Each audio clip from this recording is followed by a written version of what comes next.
Ferromagnetic material depends on temperature. Ferromagnetic material depends on temperature. वो temperature पे depend करता है। उसकी जो ससेप्टिबिलिटी होती है that is constant T minus TC। ये बहुत इंपॉर्टेंट फॉर्मूला है। TC को बोलते हैं that is critical temperature. Critical temperature भी बोलते हैं या क्यूरी टेम्परेचर भी बोलते हैं, ठीक है।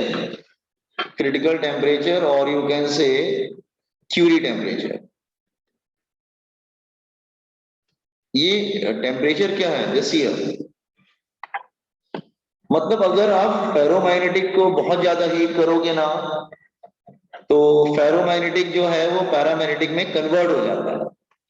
तो what is Curie temperature?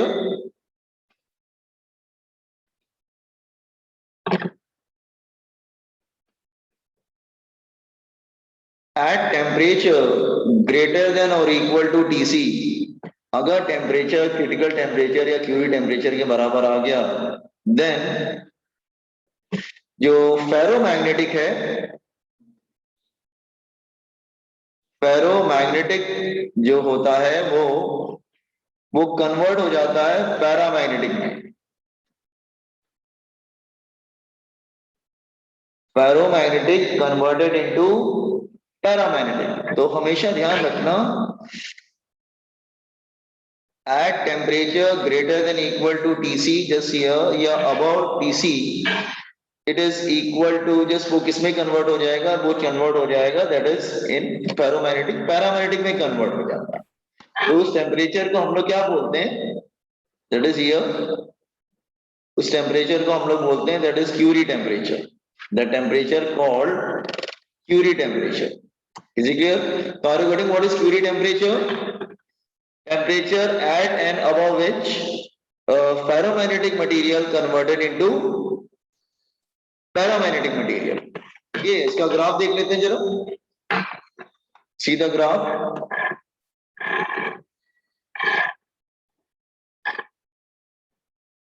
See the graph and suppose ये तुम्हारा जस्ट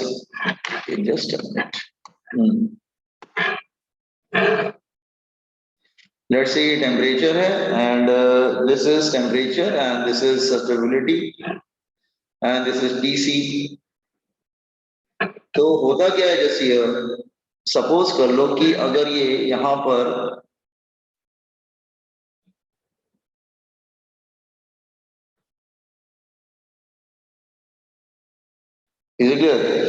तो यहां पे पैरामैग्नेटिक है और इधर क्या है दिस इज फेरोमैग्नेटिक।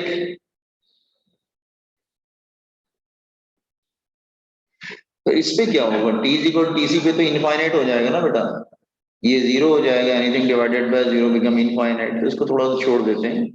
ठीक है, फॉर्मूला क्या है बेटा, ये फॉर्मूला है ना C तो कांस्टेंट है T माइनस TC। तो जैसे ही when T is equal to TC होगा तो ससेप्टिबिलिटी क्या हो जाएगी, anything divided by zero become what infinite. So उसको छोड़ देते हैं। तो उसके पहले वो फेरोमैग्नेटिक होता है, उसके बाद पैरामैग्नेटिक होता है। Remember this one, remember this one, Curie temperature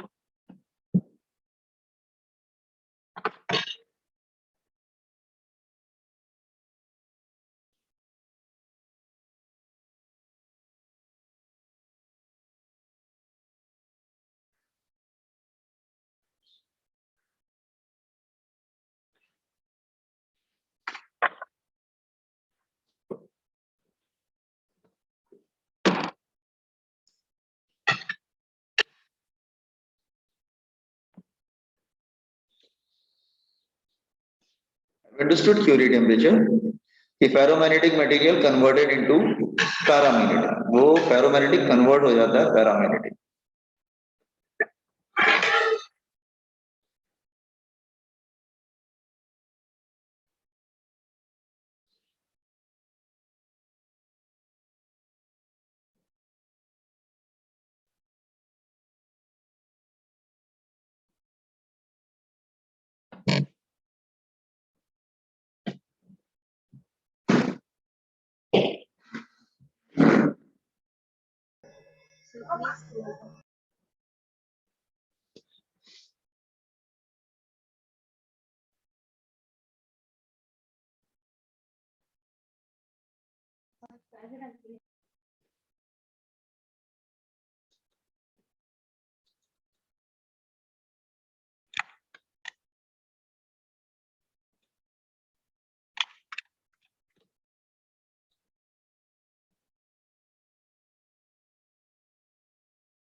हो गया? चलो ना उसको एक्सप्लेन कर देते हैं, एक्सप्लेनेशन।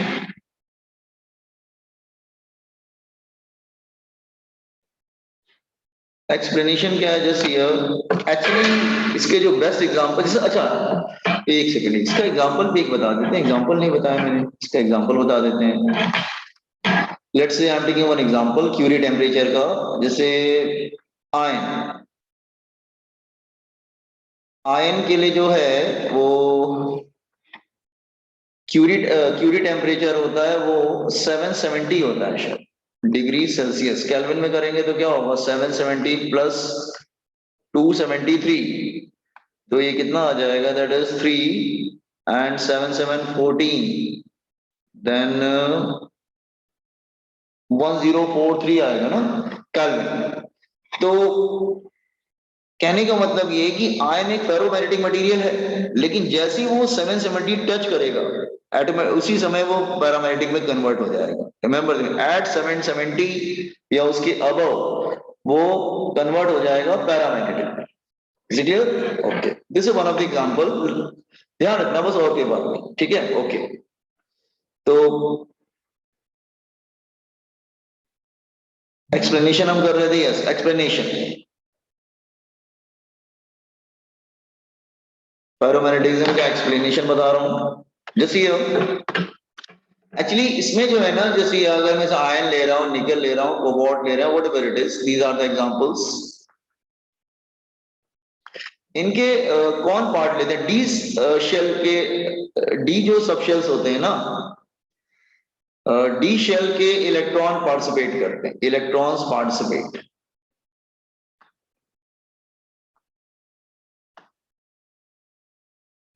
ठीक है? जैसे मान लो अगर मैं आयन ले लेता हूं, तो आयन को आप देखेंगे ना कि मुझे तो एक्चुअली आयन सपोज कर लो अगर डी ले रहे हैं, तो आयन में क्या होता है? वो इनकम्प्लीट रहता है। ठीक है, लाइक दिस वे, इस तरह से इनकम्प्लीट रहता है शायद। ठीक है, तो होता क्या है कि सपोज कर लो ये जो 3 इलेक्ट्रॉन हैं जो अनपेयर्ड है, पेयर्ड वाले तो कैंसिल कर देंगे, जो अनपेयर्ड वाले हैं ये मिलके एक छोटा सा मैग्नेट बना लेते हैं, मैग्नेटिक डायपोल मोमेंट बना लेते हैं। फिर ये जो है ना, जैसे मान लो ये वन एटम है, सपोज कर लो ये एक एटम है, दिस इज वन एटम। तो फिर ये जो नेबरिंग एटम होता है ना, दूसरा एटम, सेकेंड एटम, जैसे ये सपोज कर लो कि दूसरा एटम है। Is clear? तो जो दूसरा एटम होता है वो लोग क्या, जैसे वो दूसरे एटम के, ये जो डायपोल है ना, ये दूसरे एटम के जो मैग्नेट्स बनेंगे, मैग्नेटिक डायपोल बनेंगे स्पिनिंग से, व्हाटएवर इट इज, वो उसके साथ कपल करेंगे। तो व्हाट विल हैपन? तो ये जो होते हैं ना, दीज मैग्नेटिक डायपोल मोमेंट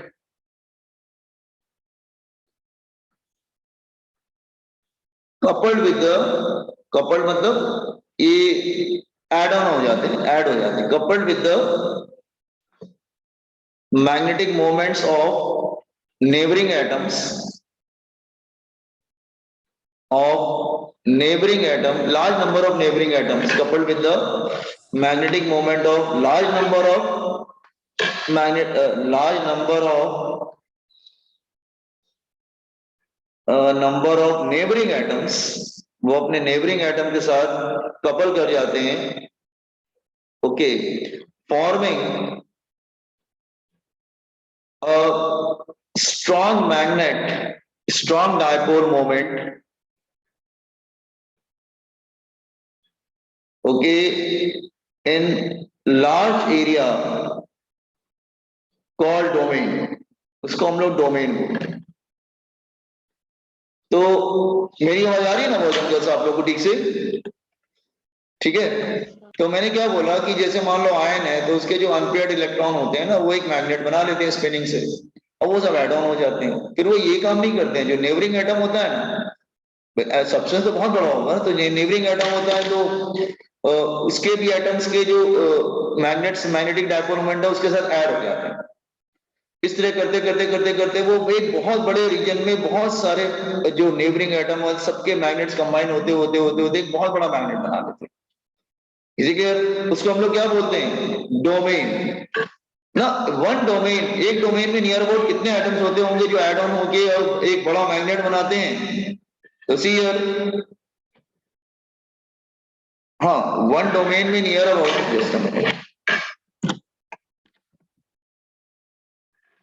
हाँ, दिस ईयर वन डोमेन में near about, in one domain में नियर अबाउट कितने एटम्स होते हैं? Near about 10 is to 17 to 10 is to 21 atoms होते हैं इन वन डोमेन। मतलब इतने एटम्स के मैग्नेटिक डायपोल मोमेंट एक साथ कंबाइन हो जाते हैं। Are you getting? तो can you imagine this one कि आयन में बहुत सारे एटम्स अपने मैग्नेट, मतलब कितने atoms, 10 to 17 to 10 to 21 atoms, ये कंबाइन होके एक बड़ा रीजन बना लेते हैं और एक स्ट्रॉन्ग मैग्नेट बना लेते हैं। ठीक है, दैट इज कॉल्ड डोमेन। ठीक है, लेकिन आयन का जैसे इट्स अ डोमेन, एक डोमेन बन गया, सपोज इट्स अ डोमेन, कोई भी शेप का बन गया, let's say it's a domain, कोई भी शेप का बन गया डोमेन, और यहां पे इन्होंने एक स्ट्रॉन्ग मैग्नेट बना लिया, लेट्स से एम। इसके अंदर कितने एटम्स हैं? That is 10 to 17 to 10 to 21 atoms. लेकिन आयन कभी मैग्नेटिक प्रॉपर्टी नॉर्मली शो नहीं करता है। क्यों नहीं करता है? क्योंकि these domains are randomly oriented. ये जितने भी डोमेन्स होंगे ना, वो सब रैंडमली ओरिएंटेड होंगे, they are randomly oriented. Randomly oriented मतलब लाइक दिस वे, जैसे मान लो, सपोज कर लो, इस तरह से मैं ले रहा हूं, these domains are randomly oriented. ठीक है, तो ये सब रैंडमली ओरिएंटेड होते हैं। किसी का मैग्नेट इधर है तो रैंडमली ओरिएंटेड होते हैं वो सब। Okay, it's like this way. ठीक है, तो कहने का मतलब ये है कि they are randomly oriented, these are the domains, तो they will cancel. Since domains are randomly oriented, since domains are randomly oriented,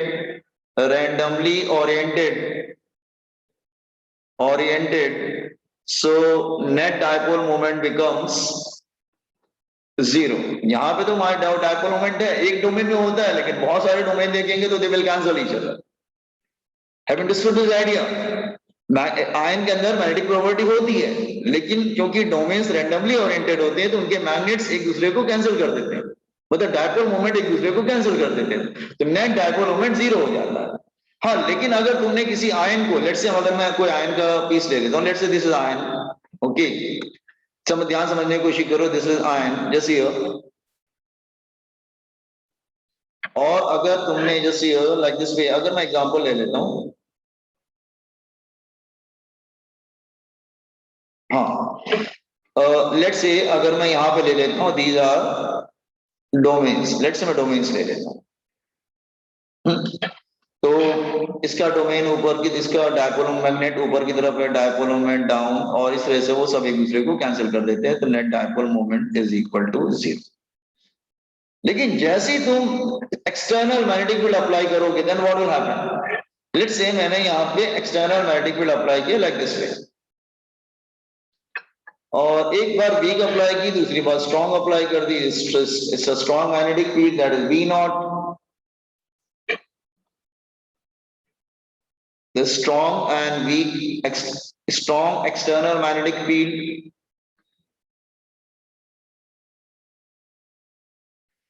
ये क्या है, वीक एक्सटर्नल मैग्नेटिक फील्ड,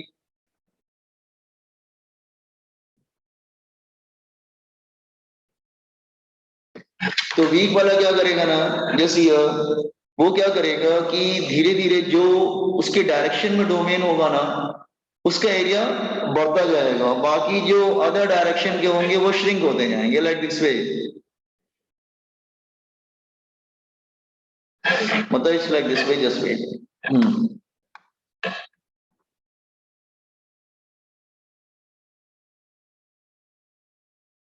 तो देखो ये वाला रीजन का बढ़ता जा रहा है एरिया, अब जीरो नहीं हो पाएगा, ठीक है, और बाकी सब रीजन के जो हो रहे हैं वो श्रिंक करते जा रहे हैं। तो ये net dipole moment is not zero, उसके अंदर मैग्नेटिक प्रॉपर्टी आ जाएगी। Are you getting? अच्छा, स्ट्रॉन्ग अप्लाई करोगे तो क्या करेगा, स्ट्रॉन्ग जो है इसमें क्या होता है, डोमेन जो सेम डायरेक्शन का होता है वो ग्रो करता है, और बाकी जो अदर डायरेक्शन के होते हैं वो श्रिंक करते हैं। लेकिन अगर स्ट्रॉन्ग मैग्नेटिक फील्ड अप्लाई कर दोगे तो what will happen, strong magnetic field apply करने से क्या होता है, कोई ग्रो और श्रिंक नहीं करेगा, सबके सब डोमेन रोटेट होकर उसके डायरेक्शन में आ जाते हैं। Are you getting? एक नेट डायपोल मोमेंट डेवलप हो जाएगा उसके डायरेक्शन में, इज इट क्लियर? तो वो एक स्ट्रॉन्ग मैग्नेट बन जाता है। Is it clear what I am saying? यहाँ पे भी वो स्ट्रॉन्ग मैग्नेट बन जाएगा, ठीक है, लाइक दिस वे। तो कहने का मतलब, have you understood this word, समझ में आया आपको इसका एक्सप्लेनेशन पार्ट पैरामैग्नेटिज्म का? कॉन्फिडेंट दिस वन, कॉपी कर लीजिए इसको।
So please cool down.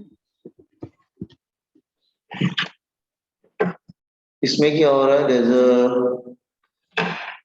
Sir, wait. Please wait.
हो गया? नो सी यार, इसमें क्या होता है, डिस्प्लेसमेंट ऑफ, इसमें डिस्प्लेसमेंट होता है, displacement of boundaries of domain,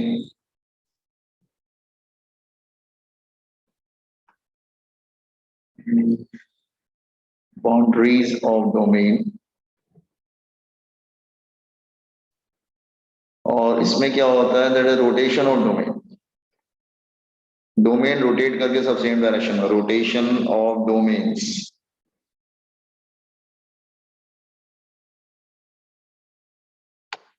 ठीक है? No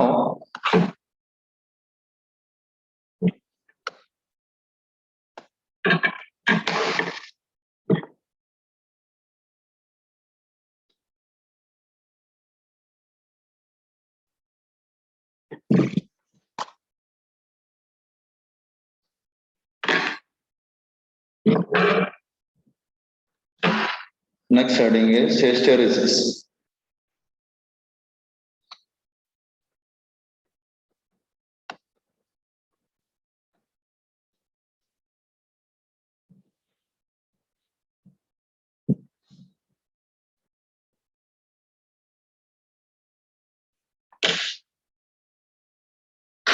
It's the last topic of this chapter, hysteresis curve.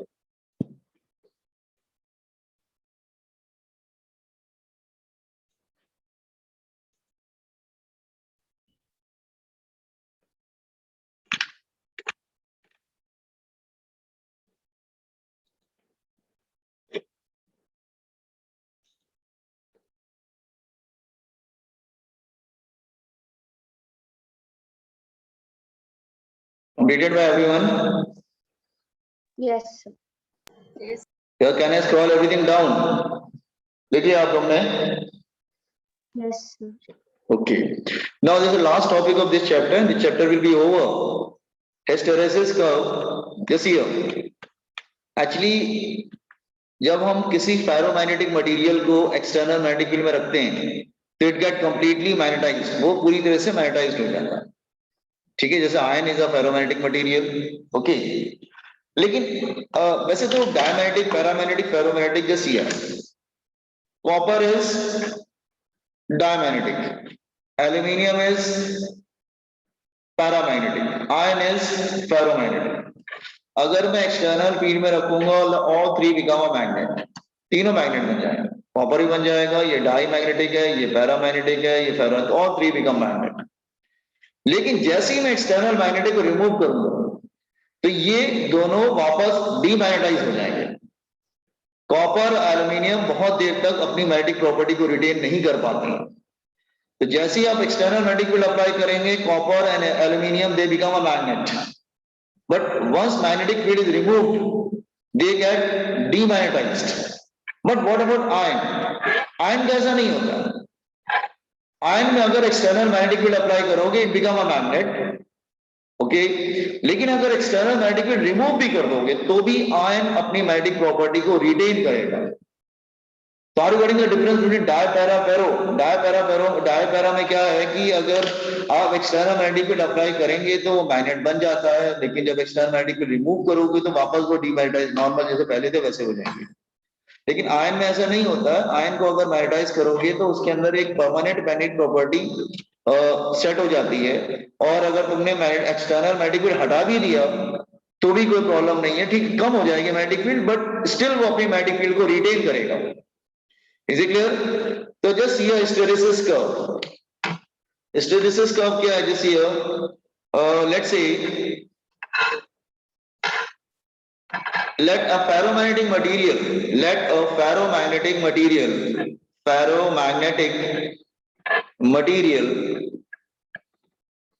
ठीक है, कोई फेरोमैग्नेटिक मटेरियल है, सपोज कर लो, is placed in external magnetizing field, किसी एक्सटर्नल मैग्नेटाइजिंग फील्ड में रख दिया जाए, तो slowly it get magnetize, okay. तो व्हाट विल हैपन, इसको ग्राफ में प्लॉट करते हैं। तो देखो जरा, see here, let me plot a graph, let's say like this way. हाँ,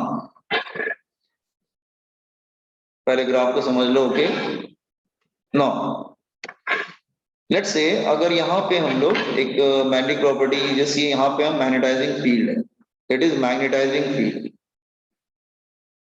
मैग्नेटाइजिंग फील्ड।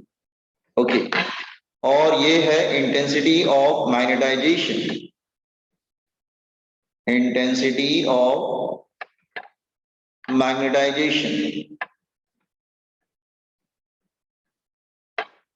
ओके, तो let's say start from zero, आपने कोई स्पेसिमेन लिया, उसको एक्सटर्नल मैग्नेटिक फील्ड रखा और हमारी एक्सटर्नल मैग्नेटिक फील्ड इसको इंक्रीज करते जाएंगे, तो व्हाट विल हैपन? तो जैसे जैसे आप एक्सटर्नल मैग्नेटिक फील्ड इंक्रीज करते जाएंगे, तो व्हाट विल हैपन? आयन जो भी फेरोमैग्नेटिक मटेरियल है वो स्लोली और स्लोली क्या हो जाएगा, दैट इज वो मैग्नेटाइज्ड हो जाएगा और उसके बाद सैचुरेशन पे आ जाएगा। नाउ इट गेट मैग्नेटाइज्ड, उसके बाद सैचुरेशन पे आ जाएगा। नाउ या इस पॉइंट पे लेट्स से अगर मैं यहाँ पे सपोज कर लो मैं डोमेन ले लेता हूँ, let's say here eight this point, अगर सपोज कर लो वो इस तरह से था,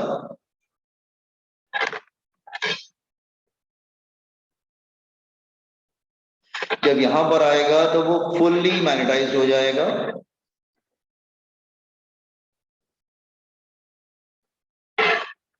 फुल्ली मैग्नेटाइज हो जाएगा like this way. Is it clear? Now यहां पे सैचुरेशन आ गया, वो कंप्लीटली मैग्नेटाइज्ड हो गया। Are you getting this point of curve? आपके फर्स्ट कर्व समझ में आया? सर एक बार फिर से बताना। अच्छा ठीक है, देखो क्या है ना, कोई सब्सटेंस रखेंगे तो फेरोमैग्नेटिक मटेरियल, ऊपर मैंने एक्सप्लेन किया था ना बेटा ये वाला पार्ट, जब एक्सटर्नल मैग्नेटिक फील्ड अप्लाई करेंगे तो डोमेन रोटेट करेंगे और एक डायरेक्शन में आ जाएंगे, तो same thing is going here. तो लेट्स से ये मैग्नेटाइजिंग फील्ड है, इसको हम इंक्रीज करते जा रहे हैं, इंक्रीज करते जाएंगे, देन व्हाट विल हैपन? जैसे ये थोड़े समय बाद कंप्लीटली मैग्नेटाइज हो जाएगा, इट गेट कंप्लीटली मैग्नेटाइज्ड, यहाँ पे वो फुल्ली सैचुरेशन पॉइंट पे आ गया। Okay, full saturation, completely magnetised, ठीक है, तो ये मैग्नेटिक सैचुरेशन पे आ गया, this point is magnetic saturation, इस पॉइंट को हम लोग बोल देंगे मैग्नेटिक सैचुरेशन, मैग्नेटिक सैचुरेशन। उसके बाद मैग्नेटिक फील्ड बढ़ाने से कोई फायदा नहीं है, सब मैग्नेट बंद हो गया, अब क्या करना है तुम्हें? तो no need to, there is no need to increase more magnetic field further, because already वो मैग्नेटिक सैचुरेशन पे आ गया है। now it is a complete magnet, is a complete magnet। अच्छा ठीक है, आपने सोचा जो ये आयन था, सपोज कर लो, आपने सोचा एक काम करते हैं, इसकी मैग्नेटिक प्रॉपर्टी को कम करते हैं, जो एक्सटर्नल फील्ड है ना इसको कम करते हैं, उसको रिड्यूस करते हैं, इसको रिड्यूस करते हैं तो फिर ये वापस डीमैग्नेटाइज हो जाना चाहिए, लेकिन ऐसा नहीं होता है। जब आप वापस अपने जैसे मैग्नेटिक फील्ड को कम करते जाओगे, ये डीमैग्नेटाइज नहीं होगा, ये कम तो होगा लेकिन वो डीमैग्नेटाइज नहीं होगा। सीयर आप H को जीरो भी कर दोगे लेकिन उसके अंदर मैग्नेटिक प्रॉपर्टी रह जाएगी। तो पॉइंट ए पे वो कंप्लीटली मैग्नेटिक सैचुरेशन पे आ गया, लेकिन पॉइंट बी पे जब आपने वापस इसको डिक्रीज करने लगी तो वो कंप्लीटली डीमैग्नेटाइज हुआ क्या? नहीं, उसके अंदर मैग्नेटिक प्रॉपर्टी थोड़ी रह गई। कितनी रहेगी? ओ बी, जो ये पार्ट है ना, दिस मैग्नेटिक प्रॉपर्टी वो रिटेन कर रहा है स्टिल। Is it clear? ये मैग्नेटिक प्रॉपर्टी इसके अंदर रह जाए। ओके, नाउ तो मतलब ओ बी मैग्नेटिक प्रॉपर्टी वो रिटेन करता है, दैट्स व्हाई, मतलब देखो आयन के पास ये प्रॉपर्टी है कि वो एक बार अगर तुमने मैग्नेट उसको बना दिया ना तो वो जल्दी लूज नहीं करेगा, उसको रिटेन करेगा। तो ठीक है, आपने H को इंक्रीज किया, मैग्नेट बन गया, लेकिन जब डिक्रीज किया तो वो डीमैग्नेटाइज नहीं हुआ, वो पॉइंट बी पे आकर रुक गया। इसको हम लोग बोलते हैं retentivity. This is called retentivity। retentivity मतलब रिटेन कर रहा होगा, retentivity। Is it clear? This will be called retentivity। मतलब आयन मैग्नेटाइज नहीं हो, डीमैग्नेटाइज नहीं होगा, एक बार मैग्नेट बन गया तो पॉइंट ए पे मैग्नेट बन गया था, लेकिन जब वापस लाए तो डीमैग्नेटाइज नहीं हुआ, उसके अंदर मैग्नेटिक प्रॉपर्टी रह गया, तो ओ बी को बोलेंगे retentivity. Are you getting this? O A B part समझ में आया आपको? बॉयज एंड गर्ल्स, अच्छा आपने लेकिन सोचा कि नहीं मैं इसको डीमैग्नेटाइज करके रहूं, मैं इसको वापस आयन बनाऊं, तो आपने अपना दिमाग लगाया कि एक काम करते हैं, मैंने पहले मैग्नेटिक प्रॉपर्टी राइट की तरफ लगाया था ना, एक काम करता हूं, अब मैं मैग्नेटिक प्रॉपर्टी लेफ्ट की तरफ लगा देता हूं, तो उसके डोमेन वापस घूमने लगेंगे इन अपोजिट डायरेक्शन। तो फिर आपने क्या किया, मैग्नेटिक प्रॉपर्टी अपोजिट है, मतलब इस तरफ आप जाने लगे, लेफ्ट की तरफ। ठीक है, अब मैग्नेटिक प्रॉपर्टी मतलब अपोजिट डायरेक्शन में लगा दिया, पहले आपने किधर लगाई थी, राइट डायरेक्शन, तो वो मैग्नेट बन गया था राइट, सारे डोमेन राइट की तरफ आ गए थे, सारे डोमेन के डायपोल मोमेंट राइट की तरफ आ गए थे। लेकिन जैसे ही आपने डिक्रीज करना स्टार्ट किया, वो वापस डिक्रीज नहीं हुआ, बी पे आकर रुक गया, बी पे आके मतलब still it has magnetic property. आपने जो अप्लाइड मैग्नेटिक फील्ड थी, ये अप्लाइड बेटा मैग्नेटाइजिंग फील्ड है, ये अप्लाइड मैग्नेटाइजिंग फील्ड है, इसका आपने डायरेक्शन रिवर्स कर दिया, रिवर्स कर दिया मतलब लेफ्ट की तरफ कर दिया। अब आप देखेंगे कि वो डीमैग्नेटाइज होने लगेगा, डीमैग्नेटाइज होने लगेगा, डीमैग्नेटाइज होने लगेगा, जिस और एक पॉइंट पे आके वो डीमैग्नेटाइज हो जाएगा। नाउ आई की वैल्यू 0 हो जाएगी। ठीक है, दिस इज पॉइंट सी, तो पॉइंट सी पे वो डीमैग्नेटाइज हो गया। लेकिन आपने नोटिस किया क्या, पॉइंट बी पे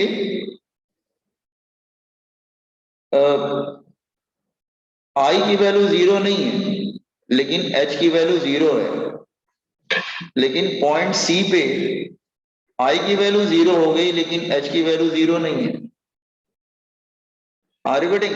इसका मतलब वो डीमैग्नेटाइज तो हो गया, लेकिन स्टिल आपने क्या कर रखा है, एक्सटर्नल मैग्नेटिक फील्ड को अप्लाई कर रखा है, स्टिल आपने एक्सटर्नल मैग्नेटिक फील्ड को अप्लाई कर रखा है वहां। Is it clear? एच 0 नहीं है, एच 0 नहीं है वहां पर। Are you getting this idea? तो पॉइंट बी पे उसके अंदर मैग्नेटिक प्रॉपर्टी थी, लेकिन आपने डायरेक्शन रिवर्स किया और फिर इंक्रीज करना स्टार्ट किया, तो वो एक पॉइंट पे आके 0 हो गया, पॉइंट बी पे 0 हो गया, 0 हो गया, उसकी मतलब मैग्नेटिक प्रॉपर्टी लॉस कर गया पूरी तरीके से। लेकिन magnetic field, applied magnetic field तो स्टिल 0 नहीं है। ठीक है, फिर आपने क्या किया कि आप लेफ्ट की तरफ बढ़ाते जा रहे हैं, बढ़ाते जा रहे हैं, तो व्हाट विल हैपन, अब फिर से वो डीमैग्नेटाइज होना स्टार्ट हो जाएगा और एक पॉइंट पे आके वो फिर से मैग्नेटाइज हो जाएगा, like this way here.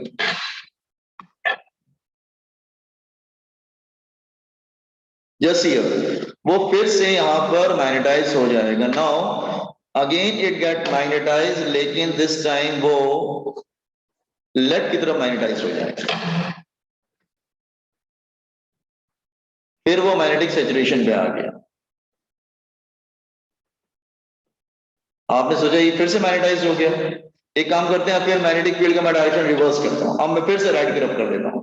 Now फिर से आपने राइट की तरफ कर दिया, तो आप देखेंगे फिर से वो डीमैग्नेटाइज होना स्टार्ट करेगा, लेकिन पूरी तरह से डीमैग्नेटाइज नहीं होगा, स्टिल उसमें मैग्नेटिक प्रॉपर्टी रह जाएगी। स्टिल यहां पर फिर क्या हो जाएगा, at this point E I is not 0 but magnetic field is 0। Is it clear? Then again आप राइट तरफ इंक्रीज करते ही जा रहे हैं, एक पॉइंट ऐसा आएगा जैसे यहां पर, जैसे F point, that is again I 0, फिर से डिमैग्नेटाइज हो गया, लेकिन एच 0 नहीं है। Are getting? और अगर फिर आपने अगर राइट तरफ बढ़ाते ही जा रहे हैं, तो अल्टीमेटली वो एक पॉइंट आएगा कि फिर वो फिर से मैग्नेटिक सैचुरेशन हो जाएगा, और ये साइकिल चलता रहेगा। वो कभी भी ऐसी पोजीशन तुमको नहीं मिलेगी, यहां पे देखो आई 0 था, एस 0 था, वो तो पोजीशन दोबारा नहीं मिलेगी यहाँ। Is it clear what I am saying? तो कहने का मतलब क्या है कि इसको, इस लूप को हम लोग बोलते हैं हिस्टेरेसिस कर्व। अच्छा, इसको तो रिटेंटिविटी बोलते थे, इसको बोलते हैं कोरिसिविटी। ये जो जहां पे आई की वैल्यू डीमैग्नेटाइज तो हो जाता है, लेकिन एच की वैल्यू 0 नहीं होता है, this point called coercivity. C O R C I V I T Y, coercivity. Have understood this curve? Yes, sir. मतलब वो कंप्लीटली डिमैग्नेटाइज नहीं हो जाए, मतलब मैग्नेटाइज हो रहा है, डिमैग्नेटाइज हो रहा है, मैग्नेटाइज डिमैग्नेटाइज हो रहा है, मतलब वो ये साइकिल चलता रहेगा।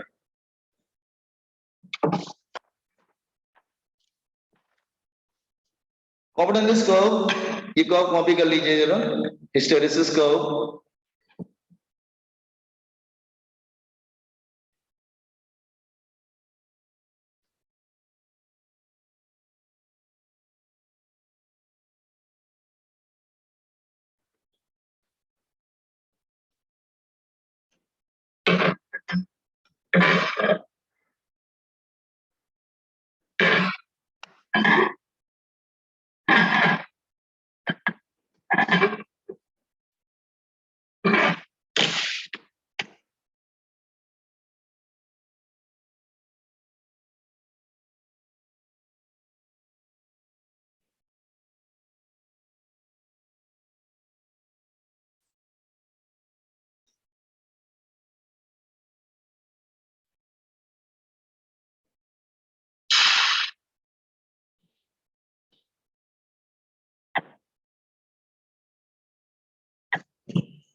This loop called hysteresis loop.